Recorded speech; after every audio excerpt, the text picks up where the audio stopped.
Alors bonjour à tous et bienvenue à cette nouvelle présentation consacrée à la gestion d'un trade perdant. Pouvez-vous s'il vous plaît me confirmer avant de commencer que le son et l'image sont bons?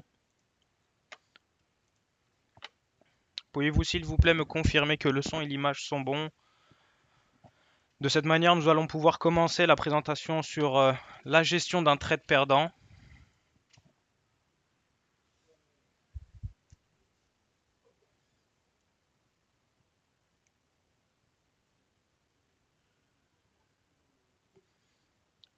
Bonjour, bonjour Angle, bonjour par fil, visiteur, Angle, bon c'est parfait, le son. On va pouvoir commencer la présentation. Avant de commencer cette présentation-là, j'aimerais que vous me j'aimerais tout simplement un petit sentiment général, ce que vous pensez de cette conférence, ce qu'il y a eu ce matin, les points positifs, les points négatifs, ce que vous souhaitez éventuellement que l'on améliore pour les prochaines conférences. Euh, Ce qu'il faut savoir, c'est que pour les prochaines conférences, on vous prépare vraiment un programme très chargé. Il va y avoir des grands noms du trading. Il va y avoir des fonds d'investissement qui vont venir et vous expliquer comment est-ce qu'ils tradent, des traders dans des fonds d'investissement. Ils vont vous faire part un peu de leur vision des marchés. Euh, Que pensez-vous déjà de ce type d'invitation? Que pensez-vous de ce qui s'est passé ce matin, des différents intervenants? Bon, bah très bien. Donc apparemment c'est assez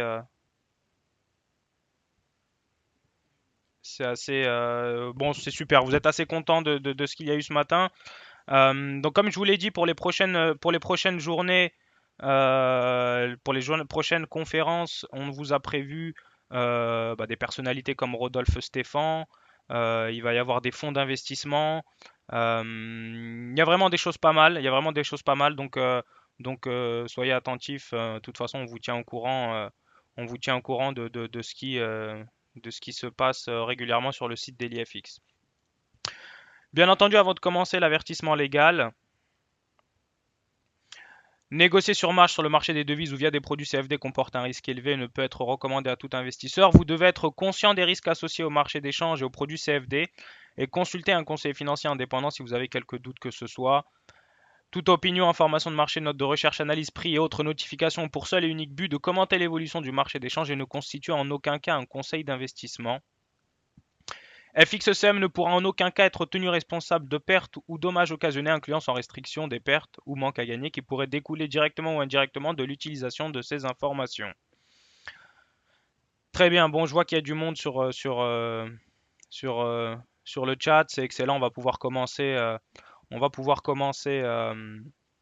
la présentation. Bon, ça va être un peu moins axé sur le trading, c'est plus de la pédagogie, c'est plus, comme on peut dire, du fondamental. Comment gérer un trade perdant, puisque c'est important, c'est ce qui est le plus important en matière de trading, parce que gérer un trade gagnant, ça tout le monde sait le faire, et encore, gérer un trade gagnant, c'est pas forcément facile, mais la chose la plus difficile, si vous savez gérer un trade perdant, vous savez gérer un trade gagnant. Alors rapidement le sommaire, on va commencer par définir ce que c'est qu'un trader gagnant et le différencier d'un trader perdant. Quelles sont les grosses erreurs que font les traders perdants? Et ça, je vous assure, après avoir fait des statistiques, après avoir fait des études, les mêmes erreurs reviennent et constamment. Et je vais vous expliquer, bien sûr, comment les éviter. Une mise en situation et enfin, comment gérer son trade perdant. Et je vais surtout vous expliquer ce qu'il ne faut absolument pas faire ce qu'il ne faut absolument pas faire pour gérer un trade perdant. Alors, on va définir tout simplement et dans un premier temps le profil du trader perdant. Qu'est-ce qu'un trader perdant? Un trader perdant, c'est d'abord et fondamentalement un état d'esprit qui est perméable à la peur et à l'anxiété de perdre. D'accord? Ce qu'il faut comprendre, c'est que lorsque vous entrez sur le marché avec une stratégie bien définie, puisque j'imagine que vous tous euh, entrer sur le marché avec des stratégies bien définies, des stratégies bien aiguisées.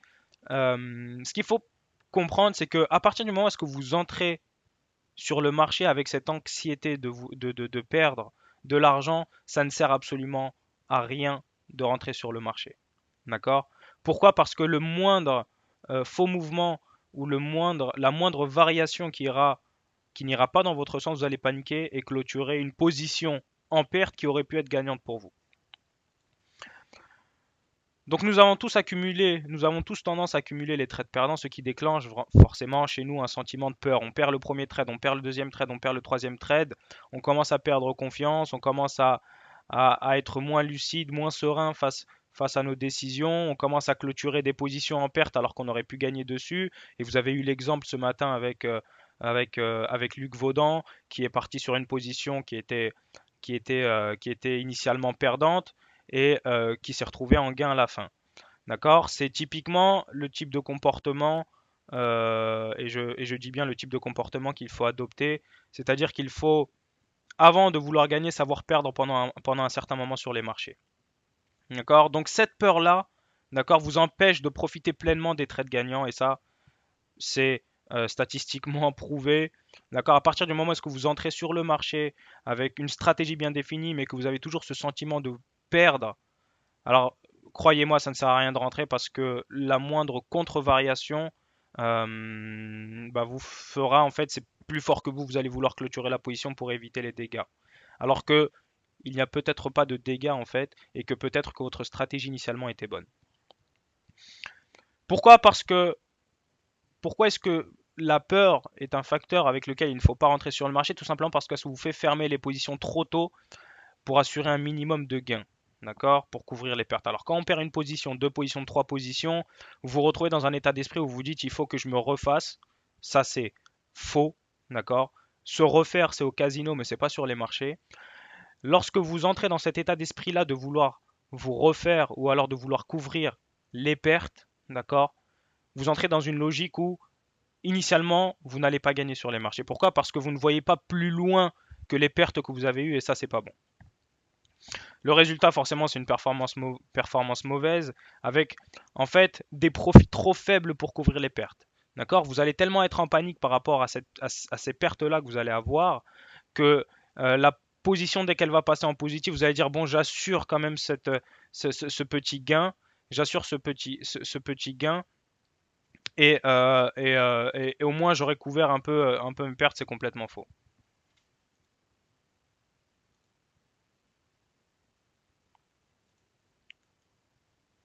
Le profil du trader gagnant. Alors le profil du trader gagnant, euh, alors je vois un commentaire de la part d'Edouard, très mauvais exemple, d'accord. Je répète encore une fois ce que je viens de dire, puisque je pense que vous n'avez pas tous compris ce que je viens de dire. J'ai parlé de l'état d'esprit. Je ne parle aucunement du money management, je ne parle aucunement de ce qui a pu être fait. Je parle de l'état d'esprit. D'accord? Ne pas paniquer face à des positions perdantes. Simplement ça. C'est pour ça que j'ai pris comme exemple Monsieur Vaudan, puisqu'il n'a pas paniqué face à certaines pertes. C'est tout. Un état d'esprit imperméable. Donc le trader gagnant, c'est un état d'esprit imperméable à la peur et à l'anxiété de perdre. Donc là, forcément, le trader gagnant, et là, je reviens sur ce que j'ai dit, font abstraction à tout type de sentiments face aux variations de marché. D'abord, la première grande qualité du trader gagnant, c'est le sang-froid. D'accord? Ça permet toujours de rentrer dans la bonne tendance et de diminuer les probabilités de perte. D'accord? Un trader gagnant, grâce à sa lucidité et à son sang-froid, peut laisser des positions perdantes pendant un certain temps sans trop risquer son capital et est capable de rentrer dans la bonne tendance et de prendre des grands mouvements sur le marché. Voilà. Un état d'esprit imperméable à la peur, c'est bien sûr pour éviter les surprises et les émotions. Un trader gagnant, d'accord, doit être disposé à perdre avant de gagner. D'accord. À partir du moment où vous entrez sur le marché avec une stratégie bien définie, vous savez exactement ce que vous risquez. Vous savez exactement ce que vous allez perdre. D'accord? À partir de ce moment-là, à partir de ce moment-là, à partir du moment où est-ce que vous êtes euh, entre guillemets, où est-ce que vous cadrez votre position et vous savez exactement ce que vous allez perdre, d'accord? Au final, il n'y a pas de surprise. Il peut y avoir que des bonnes surprises, c'est-à-dire qu'il peut, dans le meilleur des cas, ça évolue dans votre sens et ça touche votre limite, ou alors vous entrez sans limite et à ce moment-là, vous coupez la position comme vous le souhaitez, mais au moins, si ça évolue dans le sens contraire, vous savez exactement où est-ce que le trade va s'arrêter. Pas de mauvaise surprise. Le résultat, c'est quoi? C'est une bonne performance. Pourquoi? Parce qu'on laisse courir les gains, mais on coupe les pertes le plus rapidement possible. D'accord? Il y a un money management, effectivement, qui a été mentionné tout à l'heure. Il y a un money management à avoir.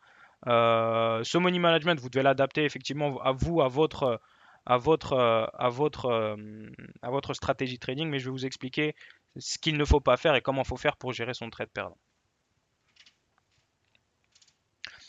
Alors vous avez ici les erreurs du trader perdant et ce sont les 4 grosses erreurs que font le trader particulier. D'accord? La première erreur, et ça c'est honnêtement dans, dans 70 ou 80% des cas, l'effet de levier. Il y a clairement une mauvaise gestion de l'effet de levier. Une mauvaise gestion de l'effet de levier. N'entrez pas sur le marché si vous ne savez pas ce que c'est qu'un effet de levier et n'entrez pas sur le marché si vous n'avez pas calculé l'effet de levier de votre position. D'accord? L'effet de levier recommandé, chez FXECM, on recommande un effet de levier grand maximum de 10. Moi, je recommande un effet de levier de 5. D'accord? Qu'est-ce que c'est qu'un effet de levier de 5? Et je vais vous apprendre à le calculer pour ceux qui ne savent pas le calculer. Un effet de levier de 5, ça veut dire qu'on ne gère pas dans le total des expositions plus que 5 fois, d'accord? Plus que 5 fois l'investissement de départ. Comment calculer cet effet de levier-là? Je vais vous montrer directement sur la plateforme de trading. On va prendre l'exemple ensemble. Un effet de levier de 5, donc là c'est un compte de démonstration, hein, comme vous pouvez le voir, simplement pour vous montrer un peu comment calculer l'effet de levier. Je me positionne sur l'euro-dollar, d'accord, à l'achat par exemple. J'ai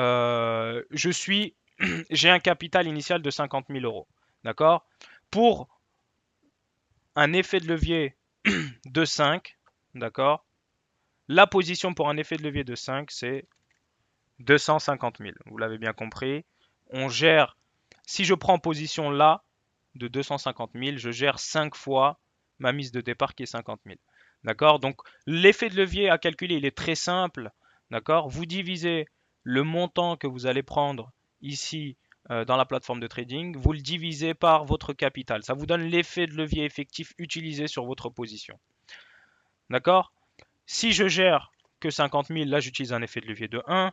100, ça va être un effet de levier de 2, etc., etc., etc. C'est de cette manière-là que vous devez impérativement gérer votre effet de levier. Alors effectivement, sur les indices, c'est différent. Sur les indices, ça va être différent. Je prends l'exemple du DAX, d'accord? Pour calculer l'effet de levier d'une position sur le DAX, c'est différent, puisque vous l'avez compris, ici, on n'est pas en kilo-euro, on est en nombre de contrats. Donc, à partir du moment où est-ce que vous prenez, par exemple, 100 contrats, d'accord? Si vous prenez 100 contrats, qu'est-ce que ça veut dire? Ça veut dire tout simplement que vous prenez 100 contrats du DAX qui cote actuellement à 11 789. D'accord? Donc lorsque vous faites le calcul, c'est très simple. Vous faites par exemple 100 contrats multipliés par le cours de l'actif, 11 786, d'accord? Que vous divisez par votre capital, ici en l'occurrence 50 000, d'accord? Et moi, ça me fait un effet de levier actuellement. Si je prends 100 contrats sur le DAX avec un capital de 50 000, ça me fait un effet de levier de 23. Voilà, qui est beaucoup trop élevé.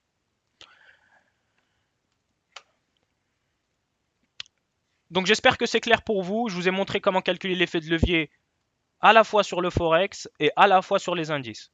Ça, c'est fondamental. Vous devez tous calculer votre effet de levier. Vous devez tous savoir quel est l'effet de levier que vous êtes en train d'utiliser sur votre compte de trading.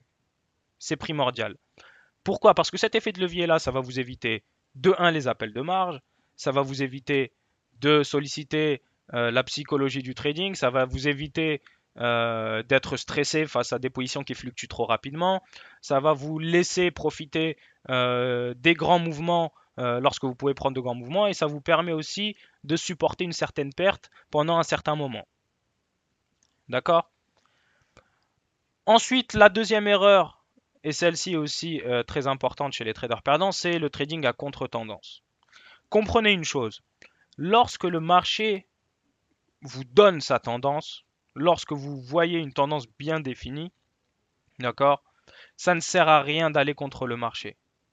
Ça ne sert strictement à rien d'aller contre le marché parce qu'en fait, vous êtes tout simplement en train de parier sur un retournement de tendance, d'accord, alors que le marché est clairement dans une certaine tendance. Pour justement détecter ces tendances-là, il n'y a pas plus efficace, d'accord, que les moyennes mobiles. Ok. Je prends l'exemple sur MarketScope, moyenne mobile. Voilà, je prends celle-là par exemple. Je trace la moyenne mobile 20 périodes et la moyenne mobile 50 périodes.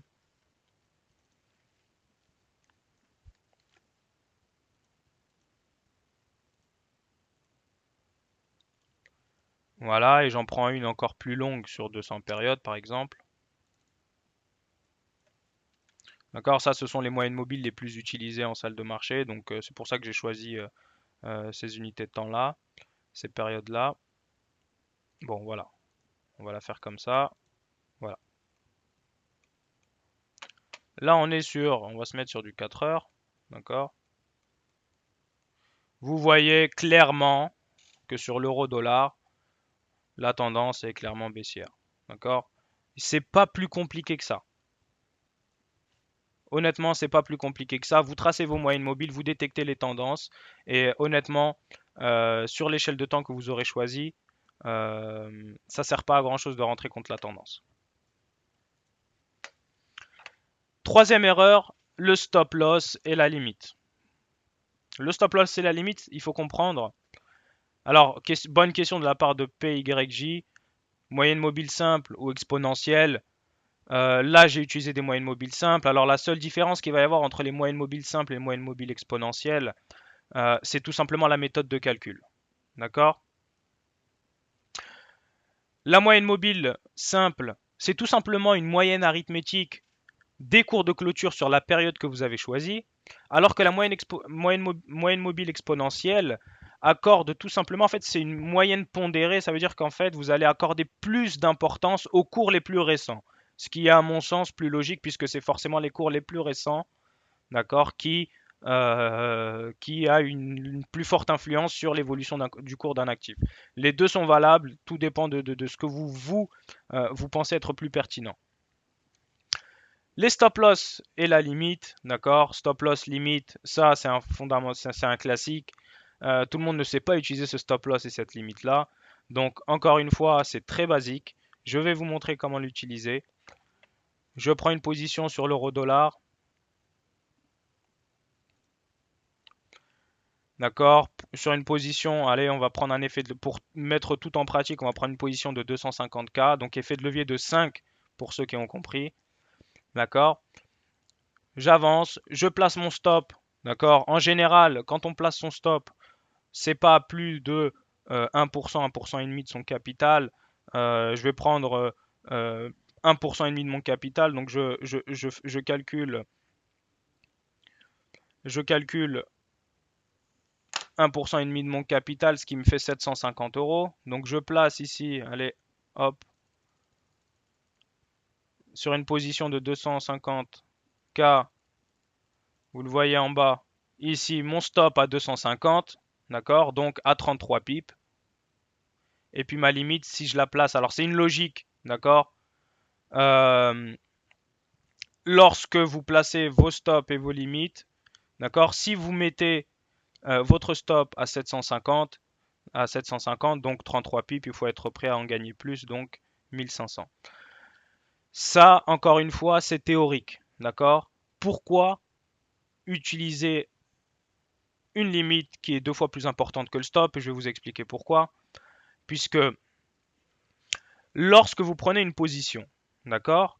Considérons une position XY où vous mettez votre stop à 50 pips. Donc si vous mettez votre stop à 50 pips, considérons que vous perdez 3 fois la même position. Donc vous perdez 3 fois 50 pips. Donc vous perdez 150 pips. On est d'accord? En plaçant votre limite à 2 fois plus que votre stop, ça veut dire que vous êtes prêt sur une position à gagner 100 pips. Vous êtes prêt à gagner 100 pips pour en perdre 50. Donc considérons sur 5 trades que vous en perdez 3. D'accord? Vous avez perdu 350 pips. En revanche, si vous en gagnez seulement 2, d'accord, vous gagnez 200 pips. Donc, ça veut dire que vous remboursez les pertes et vous restez gagnant de 50 pips. C'est pour ça, en fait, qu'il faut toujours positionner à plus ou moins euh, le stop loss et la limite à un demi avec un ratio de 1,5. C'est toujours pour rester sur une proportion de 2 trades gagnants pour 3 perdants. Après, bien sûr, c'est à ajuster. Vous faites. C'est de la théorie que je suis en train de vous donner. D'accord. À vous de l'ajuster, à vous de l'adapter à votre stratégie de trading. Enfin, une grosse erreur aussi que font les traders perdants, c'est la mauvaise étude des corrélations. D'accord. Pour ceux qui ont pu suivre mon webinaire sur les corrélations, euh, vous savez que les corrélations sont extrêmement importantes. D'accord? Vous ne pouvez pas trader l'euro USD et le GBP USD sans savoir que ces deux paires de devises sont corrélées à 90%. D'accord? Si vous êtes à l'achat sur l'un et à la vente sur l'autre, vous êtes en train d'edger votre position. Si vous êtes à l'achat sur les deux, vous doublez votre exposition au risque. Vous ne pouvez pas trader le CAC et le DAX, d'accord, sans savoir que ces deux-là sont si corrélés. Vous ne pouvez pas traiter, il y a énormément de corrélations sur le marché qu'il faut connaître, d'accord, qu'il faut connaître pour pouvoir justement éviter ces erreurs-là, euh, optimiser son risque, d'accord, et optimiser sa stratégie.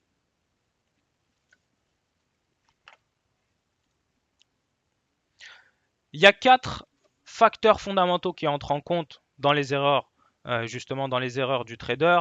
Dans l'aspect analyse technique, les traders perdants ont tous tendance à chercher un indicateur magique. L'indicateur magique, je vous le dis tout de suite, ça n'existe pas. Les indicateurs, l'analyse technique, qu'est-ce que c'est? C'est tout simplement une boîte à outils dans laquelle vous avez une multitude d'outils. Et en fait, vous choisissez, vous, selon les traders, tel ou tel outil pour faire ce travail. Il y a 15 000 manières de faire un travail. D'accord? On vous donne une boîte à outils qui est l'analyse technique et chacun va choisir ses outils pour accomplir ce travail-là. Ça vous donne des signaux, ça vous donne ce qu'on appelle des patterns sur les marchés. Ceux qui traitent avec trop d'indicateurs techniques, effectivement, une fois que le graphique n'est plus visible, une fois que le graphique est, une fois qu'on a trop d'indicateurs sur un graphique, il est effectivement difficile d'en sortir des signaux confirmés. Trouvez des figures qui n'existent pas, n'inventez pas des configurations qui n'existent pas. Anticipez les figures, n'anticipez pas les figures. D'accord? Les figures se tracent et ensuite on prend les décisions. N'allez pas contre la tendance, comme je vous l'ai expliqué. Connaître le vocabulaire de base, ne pas céder aux impulsions de marché. Ça, c'est très important, c'est la psychologie de trading. Ne pas céder aux impulsions de marché. Ne pas prendre de position lorsque vous venez d'en perdre une. Ne vous vengez pas contre le marché, d'accord? Il faut pouvoir trader sans ego, sans vengeance, d'accord? Puisqu'en fait, c'est à ce moment-là que vous allez perdre le plus. En termes d'analyse fondamentale, effectivement, l'erreur, ça va être d'accorder trop d'importance aux fondamentaux, d'accord?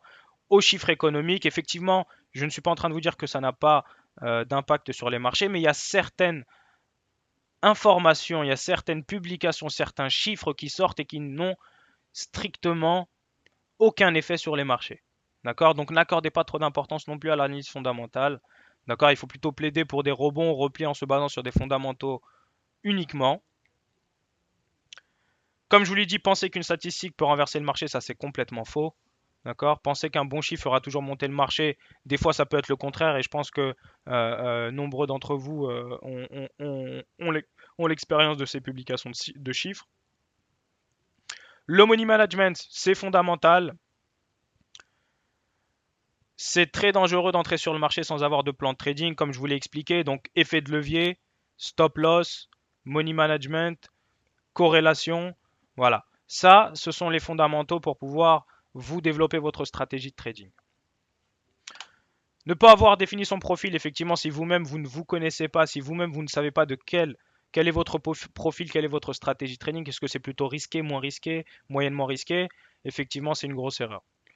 Pas de stop, pas de limite, ça on vous le dit et on vous le répète.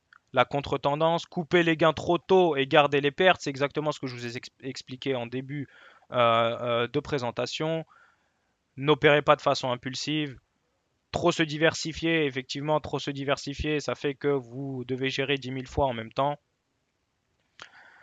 Et utiliser trop d'effets de levier, donc ça c'est un peu ce que je vous ai expliqué. La psychologie, c'est très important. Ne cédez pas à vos sentiments, ne vous vengez pas contre le marché. Lorsque, effectivement, ce que je vous conseille, c'est que après une série de trades perdants, d'accord, le mieux, c'est d'éteindre sa plateforme et d'aller penser à autre chose, d'accord? Parce que plus vous allez être dans une dynamique perdante et plus vous allez vous enfoncer. Il faut pouvoir avoir un œil extérieur, il faut pouvoir avoir un certain sang-froid pour opérer sur le marché. D'accord? Ne prenez jamais de position contraire à ce que vous avez pris initialement. Si vous avez un trade perdant, ne vous amusez jamais à réouvrir un trade derrière. D'accord? Lorsque vous entrez une stratégie sur le marché, c'est une stratégie définie. D'accord? Si le stop loss est touché, ne vous amusez pas à réouvrir par vengeance une nouvelle position puisque c'est là que on rentre dans cette spirale infernale où est-ce qu'on commence à perdre indéfiniment. Alors, c'est encore une fois une mise en situation. Donc, si la position est laissée sans contrôle, donc là c'est une espèce de mise en situation, d'accord. Je vais vous montrer typiquement ce que font les traders perdants pour que vous de votre côté, ne fassiez pas ce type d'opération sur le marché. Donc, considérons une position qui est laissée sans contrôle, sans stop déjà. À partir du moment où on rentre sans stop, les choses peuvent vraiment mal tourner. Ça, il faut le savoir.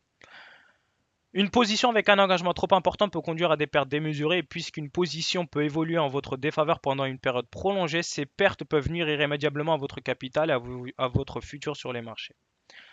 Donc, rentrez avec une stratégie bien définie, gérez son risque avant de placer vos ordres. On retombe sur l'effet de levier, stop limite, contre-tendance, ne jamais réouvrir une position, d'accord, après une position perdante.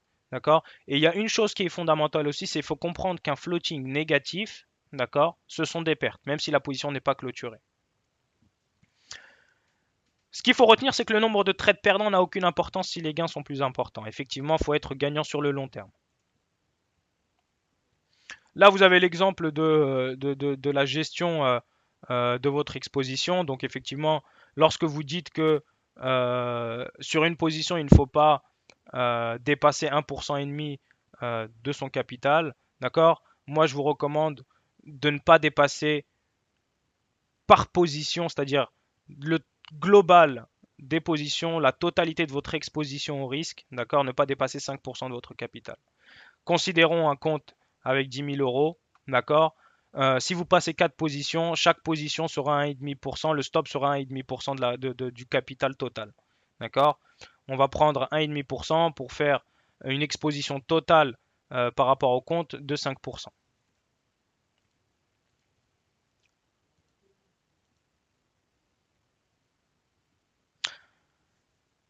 Donc, quand un trader prend une position avec un engagement trop important sans placer de stop, si le trade évolue en sa défaveur, il se trouve dos au mur et doit décider comment réagir alors qu'il a déjà perdu de l'argent et est confronté à des pertes potentielles et encore bien plus importantes.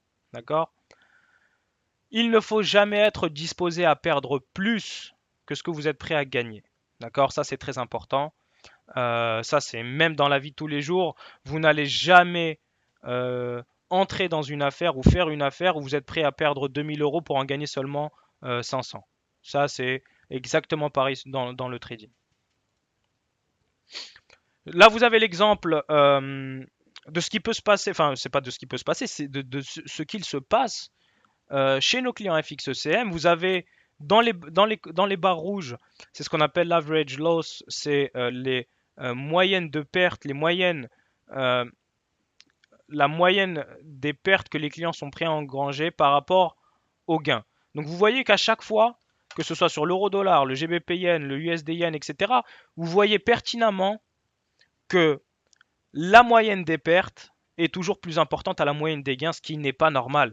Ce qui n'est pas normal, tout simplement, qu'est-ce que ce graphique vous explique? Il vous explique tout simplement que le trader particulier est toujours risqué à perdre plus que ce qu'il n'est prêt à gagner. D'accord? Et ça, il faut le changer.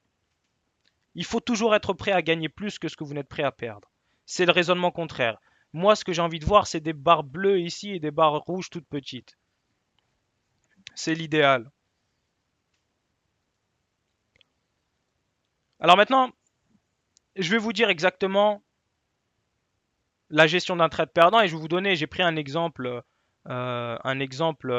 lambda d'un trader lambda, euh, une espèce d'étude de cas où est-ce que je vais vous expliquer comment est-ce qu'il a pu faire pour essayer de gérer un trade perdant et effectivement comment s'en sortir pendant un trade perdant. Mais je ne vous conseille absolument pas de le faire. C'est c'est une espèce de, de, de, de- de stratégie qui fait que vous êtes obligé de vous concentrer uniquement sur votre trade perdant et vous ne pouvez plus prendre de position derrière. Ce qu'il faut absolument éviter de faire, c'est la pyramidalisation de la position perdante. Certes, certains font de la pyramidalisation de la position gagnante, ce n'est pas applicable aux positions perdantes. D'accord? Il faut comprendre que plusieurs types de pyramidalisation. Il va y avoir la pyramidalisation linéaire, donc utiliser toujours la même quantité. Alors la pyramidalisation, ça consiste à cumuler des positions à l'achat ou à la vente à certains niveaux de prix dans une tendance clairement définie afin d'améliorer sa performance ou absorber ses pertes. D'accord? La pyramidalisation linéaire, c'est on utilise toujours la même quantité de lot pour une nouvelle position. D'accord? La pyramidalisation agressive utilise des quantités de lot de moins en moins importantes, de moins en moins grandes pour les nouvelles positions. Dégressif, on utilise des quantités de lot de plus en plus importantes pour les nouvelles positions. Et si on n'utilise pas de pyramidalisation, on fait tout simplement du hedging. Ce qu'il faut bien comprendre ici, d'accord, c'est que pyramidaliser sa position perdante, c'est tout simplement admettre indirectement que la décision initiale est mauvaise. Faire une position de hedging, c'est aussi admettre indirectement qu'on a pris initialement une mauvaise décision. À partir du moment où on prend une mauvaise décision, d'accord, il faut savoir couper ses pertes et ne pas rentrer dans des combines de hedging. Le hedging, ça fait quoi? Vous prenez une position contraire, donc vous faites, si vous êtes à l'achat par exemple de 50 lots, vous passez un ordre de vente à 50 lots, donc vous neutralisez la performance de votre portefeuille. Mais qu'est-ce qui se passe après? C'est qu'à un moment ou à un autre, il va falloir clôturer une des deux positions, d'accord? Et c'est là que ça commence à devenir compliqué et c'est là que vous risquez gros. Donc la meilleure des solutions, pour gérer un trade perdant, c'est tout simplement admettre qu'on a pris une mauvaise décision et qu'on coupe ses positions au plus tôt, c'est-à-dire qu'on évite l'hémorragie, on coupe les positions pour éviter de grosses pertes.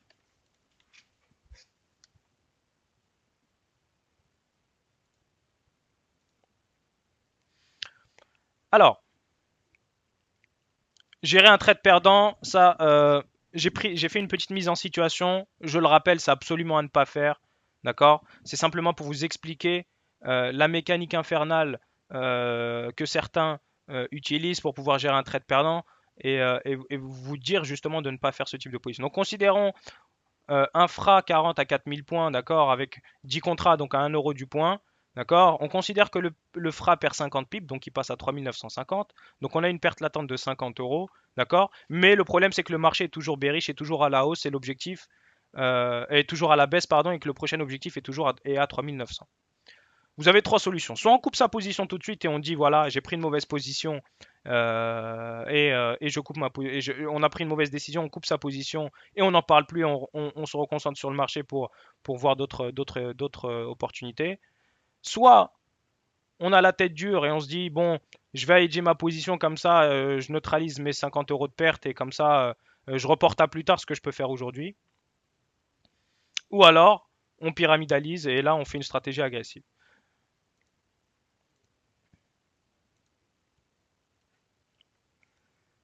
Alors là, vous avez un exemple, je vais y passer très rapidement, mais c'est simplement pour vous faire comprendre la mécanique infernale qui doit être utilisée pour hedger sa position, pour sortir au moins à zéro, d'accord. Euh, Considérons qu'on est à 3900, d'accord, on est à 50 euros de perte latente, d'accord, et on est long de 10 contrats. Donc en fait, ce qu'on va faire, c'est tout simplement faire une espèce de pyramidalisation, où est-ce que euh, on va tous les 10 points, d'accord, vendre 5 contrats. Donc en fait, on va passer 5 contrats à la vente. Donc on va prendre une position contraire à celle qu'on avait prise initialement. D'accord? Tous les 10 points. Donc à 3940, on va vendre 5 contrats. Donc on va se retrouver à 50, toujours à 50 euros de perte. Ensuite, on va progressivement vendre 5 contrats tous les 10 points. Et en vendant 5 contrats tous les 10 points, on arrive à 3900 à un floating de 0. D'accord? Regardez le nombre de contrats et le nombre d'opérations qu'il a fallu passer pour se retrouver à 0 à 3900. Il a fallu vendre 5, 10, 15, 20 contrats, d'accord? Et là, et seulement ici, vous pouvez clôturer toutes vos positions, vous retrouvez à 0, mais c'est strictement à ne pas faire. Pourquoi? Parce que ça demande trop de temps, ça demande trop d'attention, et en fait, vous ratez complètement les autres opportunités qui peut y avoir sur le marché. Et encore, ça c'est dans le meilleur des cas. Ça veut dire que c'est dans le cas où est-ce que le CAC va à 3900. Entre-temps, vous pouvez avoir un retournement de tendance. C'est pour ça que je vous dis que c'est complètement absurde de faire ce type de stratégie-là. Pourquoi? Parce que vous admettez indirectement que la position initiale est mauvaise. Donc à partir du moment où est-ce que la position initiale est mauvaise, pas d'ego, on accepte ça. Le trader gagnant accepte sa perte. Donc vous coupez votre position le plus rapidement possible, d'accord? Et vous regardez, vous concentrez sur le marché pour voir d'autres possibilités.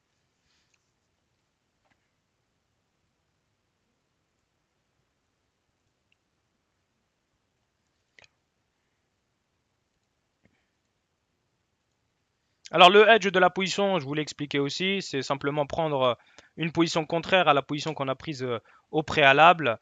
Euh, pour résumer, gérer un trade perdant, c'est pas compliqué. Gérer un trade perdant, on le gère tout simplement avec l'effet de levier, avec un stop loss bien placé, d'accord, et, euh, et une psychologie du trader, une psychologie qui fait preuve de sang-froid. Voilà, c'est comme ça qu'on gère son trade perdant. J'en ai fini pour cette présentation. Euh, Faites-moi part de vos commentaires, de vos suggestions. Qu'est-ce que vous souhaitez que l'on aborde lors de la prochaine conférence? Alors, comme je vous l'ai dit précédemment, la prochaine conférence, il y aura énormément d'invités, dont des fonds d'investissement. Il va y avoir, on vous réserve énormément de surprises pour les prochaines conférences. Donc, on va passer à la phase de questions. Est-ce que vous avez des questions concernant cette présentation ou autre? Quel est votre sentiment? Quel est votre ressenti? Euh, alors, avant de passer à la phase de questions, avant de passer à la phase de questions, je vais vous demander une faveur et je pense que vous vous doutez de ce que je vais vous demander. S'il vous plaît, pour ceux qui ont aimé, pour ceux qui n'ont pas aimé, faites un effort, ça vous prendra 5-10 minutes. 5 ou 10 minutes. Je vous demande s'il vous plaît d'aller nous rendre hommage et d'aller remplir le formulaire Investment Trend. C'est un formulaire, bon, je pense qu'on vous l'a dit et répété, qui, qui récompense un peu notre travail, que ce soit chez DailyFX ou le service client. C'est un peu une reconnaissance que vous pouvez nous donner en remplissant ce formulaire-là. Donc, Investment Trend, c'est fait. J'attends vos questions, vos commentaires, vos suggestions. N'hésitez pas. Je suis disposé à répondre à toutes les questions.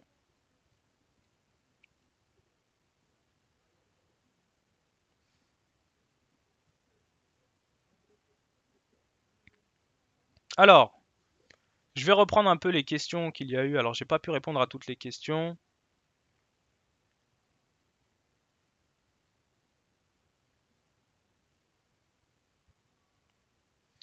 Alors, question de la part de visiteurs. Pyramidalisation, c'est pas la stratégie inventée par Nicolas Chéron. Euh, Nicolas Chéron l'a faite absolument pas pour gérer un trade perdant, il le fait pour gérer un trade gagnant. Euh, alors d'autres questions.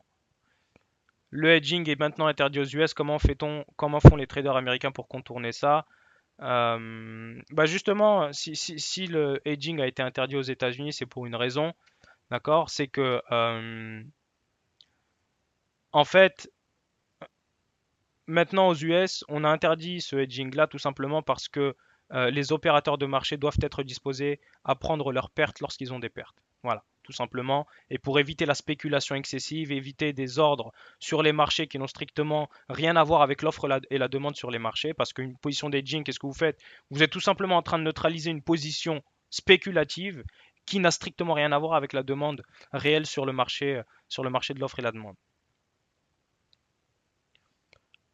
Alors, bonne question de Pascal. Que pensez-vous de fractionner les pauses en entrée pour tester la tendance et le timing que de prendre une seule pause égale au total des trois autres? Je traite plutôt comme ça. Bon, ouais, ça peut être aussi une stratégie, ça peut être aussi un moyen de rentrer sur le marché. Alors, je prends les questions les plus récentes. En euro USD, on fait avec 50 100 fois pour 100 contrats, donc 50 d'effet de levier. Alors, sur l'euro USD, euh, alors, je crois que j'ai pas très bien compris la question. Non, non, non. Angle. Pour calculer l'effet de levier sur le Forex, je vous l'ai expliqué, vous faites tout simplement la division entre le montant que vous prenez sur le marché. Donc, ça veut dire si vous prenez 500 000 sur le marché, 500K dans la fenêtre euro-USD avec enfin, dans l'intitulé montant, vous mettez 500, ce qui veut dire 500 000. Vous divisez le montant que vous prenez, donc 500 000, par le capital de départ, qui est 50 000 dans le compte de démonstration. Et lorsque vous faites ça, ça vous donne un effet de levier de 10.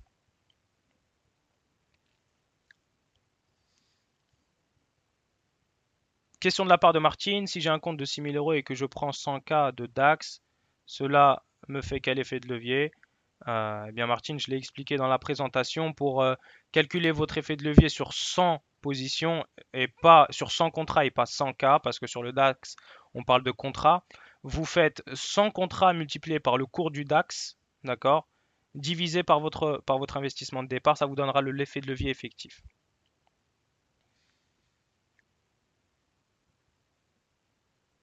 Question de la part de Nzulino, il faut ouvrir deux comptes pour faire du hedging. Non, vous n'avez pas besoin d'ouvrir deux comptes pour faire du hedging. Vous pouvez le faire sur un seul compte. Le hedging, en fait, c'est tout simplement le mécanisme qui permet d'acheter et de vendre en même temps, tout simplement. Alors, bonne remarque de la part de PYJ, je vois que vous avez suivi mes webinaires.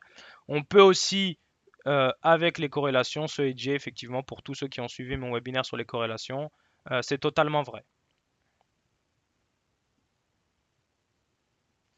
Alors bonjour, si j'ai un capital de 3000 et je veux un effet de levier de 5 sur euro USD, j'ai droit à 0,1 un peu.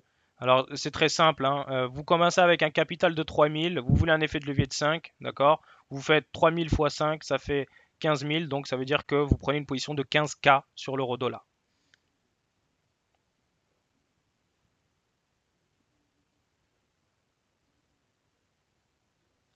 Commentaire de la part de Arthur. Alors, travaille pour un La CESR AMF au niveau européen travaille pour interdire le hedging en Europe dès 2016. Que fera FXECM France dans ce cas? Bah, si le hedging est interdit, bah, on fera comme dans les US, on ne proposera plus le hedging tout simplement.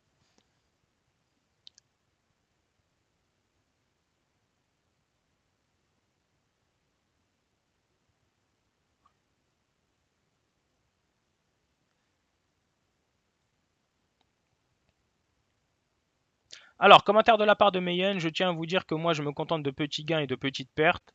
Avec cette technique, je suis positive. Mayen, encore une fois, ce que je vous ai expliqué dans cette présentation-là, ce n'est que du théorique, d'accord?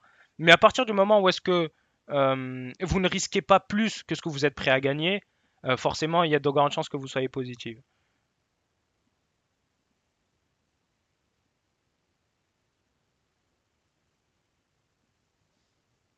Alors, message de la part de Thierry, merci beaucoup pour ce cours, c'était super. Bah écoutez, c'est avec plaisir.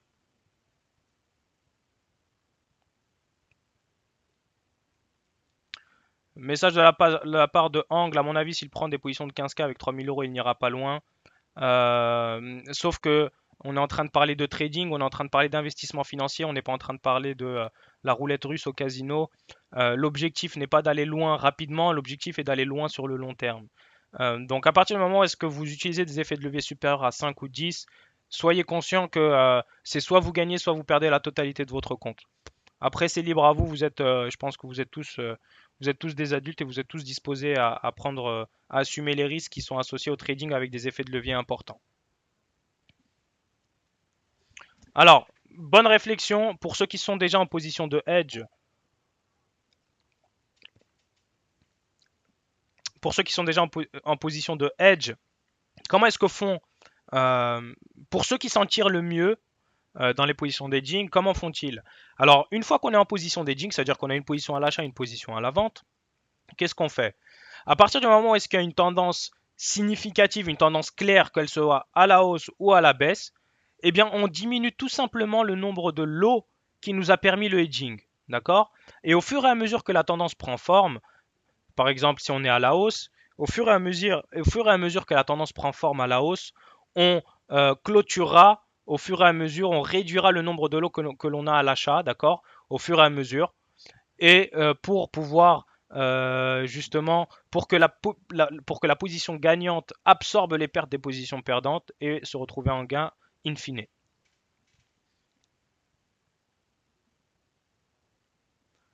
Alors, message de la part de visiteurs. Alors, je vois qu'apparemment, il y a eu des problèmes de compréhension pour calculer l'effet de levier sur le CAC. Je vais vous remontrer comment calculer l'effet de levier sur le CAC. Et s'il vous plaît, prenez-le en note.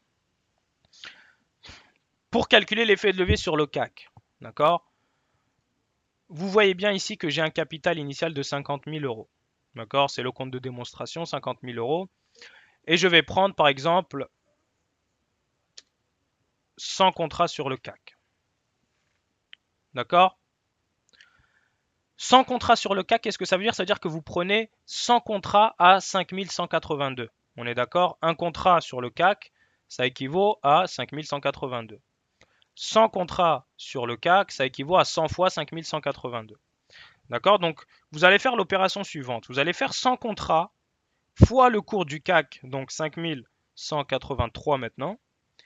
D'accord? Que vous allez diviser par le capital investi initialement, donc 50 000. D'accord? Ce qui me fait un effet de levier de 10. Donc, on multiplie le nombre de contrats par le cours du CAC que l'on divise par son capital et ça vous donne l'effet de levier effectif sur votre position. J'espère que c'est bien compris pour tout le monde. Effectivement, ce n'est pas forcément simple à comprendre, mais je pense l'avoir expliqué suffisamment pour... alors, commentaire de la part de Bernard, j'ai loupé les trois quarts de l'émission, puis je la revoir. Alors effectivement, vous allez pouvoir la revoir soit sur la chaîne YouTube DailyFX, soit directement sur DailyFX.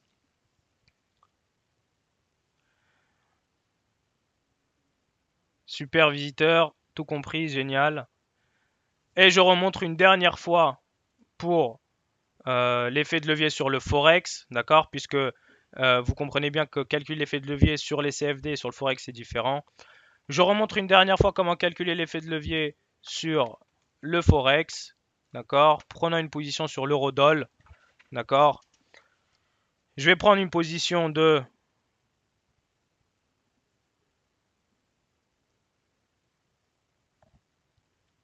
Je vais prendre une position de 250K, d'accord? Volontairement. Donc là, vous voyez que là, on n'est pas en nombre de contrats, mais on est en lot, d'accord? Vous avez 250, donc c'est 250 000. Donc le calcul est très simple. Vous faites 250 000, donc vous voyez 250K, 250 000, divisé par le capital initial qui est de 50 000. Et vous obtenez l'effet de levier effectif sur la position. Donc si je passe là une position de 250 000 divisé par 50 000, ça vous fait un effet de levier de 5, tout simplement.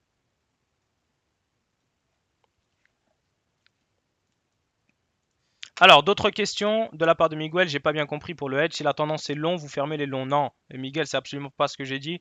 J'ai dit que lorsque la tendance est long sur un hedge, effectivement, vous comprenez bien qu'on va clôturer les positions short.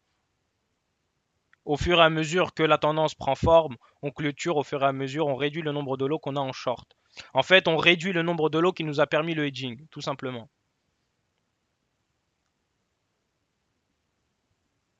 Alors, message de Fabrice, pour ma part, il est plus facile de connaître le montant que l'on est prêt à perdre, soit 1 ou 2% de son capital. Et en plaçant son stop loss, le système FXM permet de calculer automatiquement le levier. Bah écoutez Fabrice, ça me fait plaisir de lire un commentaire comme celui-ci puisque vous avez tout compris.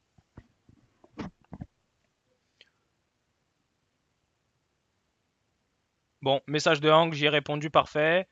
Message de visiteur, vous vous trompez sur l'effet de levier sur les indices, il faut diviser par 10 le nombre de contrats. Il ne faut pas diviser par 10. Alors vous pouvez diviser par 10, mais ça ne vous donnera pas l'effet de levier effectif. Ça, c'était le calcul qu'on avait avant de l'effet de levier. Et je sais pourquoi Visiteur parle du nombre de contrats qu'il faut diviser par 10. C'est tout simplement parce que nous, on a les micro-lots, d'accord? Et les micro-lots, en fait, un contrat de 1 € est divisé par 10. C'est pour ça qu'il faudrait diviser par 10.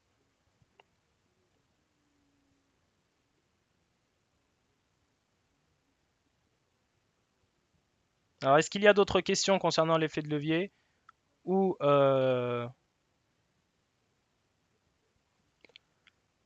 d'autres questions?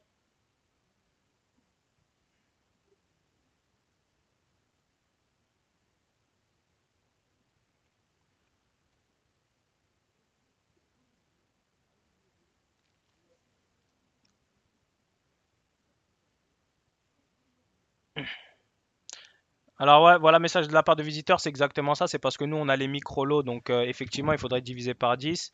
Mais en fait, comme nous, c'est un contrat standardisé chez FXECM et que chez nous, un contrat à 10 centimes, c'est un contrat du CAC, d'accord, on n'a pas besoin de diviser par 10. Mais si vous y divisez par 10, c'est encore mieux parce que votre effet de levier sera encore une fois divisé par 10. Donc, libre à vous.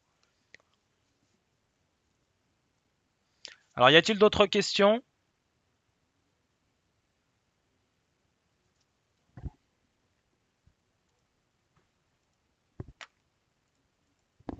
Y a-t-il d'autres questions? Des commentaires, des suggestions? Alors, je vous rappelle une dernière fois avant de vous quitter. euh, S'il vous plaît, remplir le formulaire Investment Trend. Ça vous prendra 5 petites minutes. La deadline, c'est ce soir. On clôture les votes ce soir. On ne pourra plus remplir ce formulaire ce soir. Donc, si vous pouvez remplir, je vous renvoie le lien. Ce formulaire Investment Trends, ça nous ferait énormément plaisir et ça nous récompenserait de tout ce travail que l'on fait pour vous.